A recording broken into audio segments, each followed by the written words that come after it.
Alright guys, we're back doing another Figure Friday. So every Friday I do a minifigure review. This is a very interesting minifigure. So I'm trying to pick more interesting and unique minifigures out of my collection.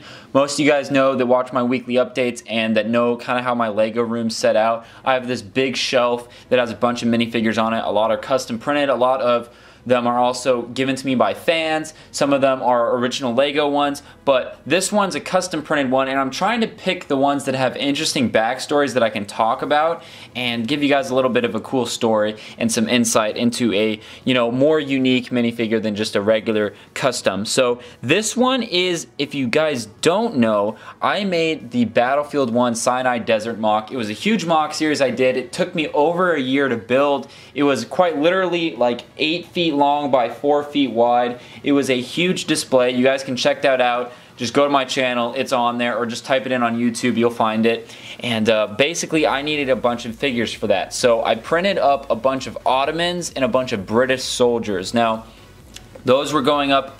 Let's see, we had the British and the Ottoman, then we had the German, if I'm not mistaken. So we had all those minifigures that I needed to cover this huge MOC, and this is one of them. But what's unique about this one is this is printed on tan parts. If you guys remember the MOC series, all the figures were basically printed on dark tan parts, or at least the Ottomans and British were.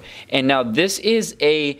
If I rotate it back around for you guys, this is the, I believe it's the Ottoman, or no, the British Scout, if I'm not mistaken. Correct me if I'm wrong in the comments, but this is the British Scout print, but it's printed on a tan torso and legs. Now, I think the backstory, if I'm not mistaken, was I was printing a bunch of these and I needed to use some other colored parts to test to make sure that the printing was aligned before I went to the dark tan. So I decided on using some light tan. I thought it would look cool. Turns out it looks really cool. So I'm curious if you guys would be interested in me selling these in different color schemes. So this could be used for a generic, I could get rid of that cloth around his neck, and this could be just a generic British torso if you wanted it to be. So that's what's so cool about this, is I can print these different designs on different colored parts, and it completely changes the look of the minifigure and of the design. So this guy's printed on tan parts, as you can see, and overall, I'll give you kind of like a side angle there. You can see his rifle as well. But I'm just very happy with how this turned out. So this has printing on all 4 sides. So you have the side leg printing there with the boots. Then on the back, you also have the boots that continue around. And then on the back, you kind of have like a water canteen, kind of a different style. Once again, these are World War I based minifigures, so that's kind of an old school canteen style. Then you also have the scarf, or I don't know, not a netting, but I want to say a scarf or a head wrap around his neck there that's showing on the back. You also have the kind of suspender straps that's holding up all his ammo belts in the front, and then you can also see kind of his belt that's wrapping around that has some bandolier look to it. So if I rotate this back around, you can see once again not the foot printing, but the side leg printing on that side. And then I just gave him kind of a generic Lego face. I believe this is from like a Rock Raiders, if that's the right term, or it's some old school Lego build that I think they came in battle packs, and I bought a bunch of, so I have a bunch of those yellow heads. But I thought the yellow on the tan parts, as far as the skin tone goes, being yellow, I thought that looked way better than the light flesh, so I went ahead and put yellow on this guy. I think he looks really sweet, and that contrast is really cool.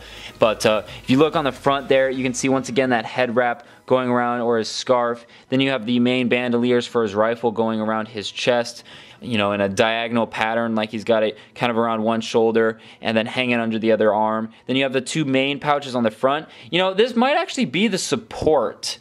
I'm just looking at those larger pouches, and it might be the support figure. I don't have any other figures to reference right now, so that'll be correct in the title, but I just thought, that might be the support actually. So you can also see the belt in between those 2 large pouches connecting them, and then you can also see once again kind of the shirt line going down there, and then once again just the feet and the boot printing. And then I just gave him a SMLE rifle with bayonet. This one's kind of swirled. It's got some dark brown and reddish brown, it looks like, but other than that, I mean, figure's pretty straightforward. I think these guys look really cool in just regular tan. I'd be curious to print some, so I obviously have printed them in dark tan before, and then now tan. But I'm curious to see what they would look like in maybe like sand green, or I'm trying to think what's another cool color we could do. Sand green, not really dark bluish gray, but what's another like lighter color? Maybe reddish brown, maybe. I'm trying to think of like uniform colors. Olive green would be cool. That would be a cool color.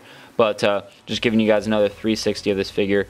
But overall, I think this is a cool figure. It's kind of a unique backstory. It just shows you guys how, you know, when I'm manufacturing and printing on these Lego parts, you know, there's a lot that goes into it, and there's a lot of testing before you do the full production run. And this just shows how, you know, some of those test prints, quote test prints, can turn out really cool and can spark new ideas. So I might have to play with this in the future. Let me know what you guys think of this in the comments, as far as if you guys like the look of it on tan. If you guys want me to sell this figure like it is right now, let me know that as well in the comments down below. But other than that, it's a quick little video going over this unique figure. Let me know if you guys like how I'm going over more unique figures versus just kind of reviewing every other figure I have. Let me know that as well in the comments down below. Make sure you guys like, comment, and subscribe. Make sure you guys subscribe, turn bell notifications on, because I'm posting daily now, if you guys don't know. So I'll be posting tomorrow as well. But guys, thank you so much for watching. Make sure you guys hit that thumbs up button, and let me know about all those things I asked you in the comments down below. Check out some more videos right here, and then subscribe by clicking right there. And that way you won't miss another video. Thanks for watching, and I'll see you guys next time. Peace out.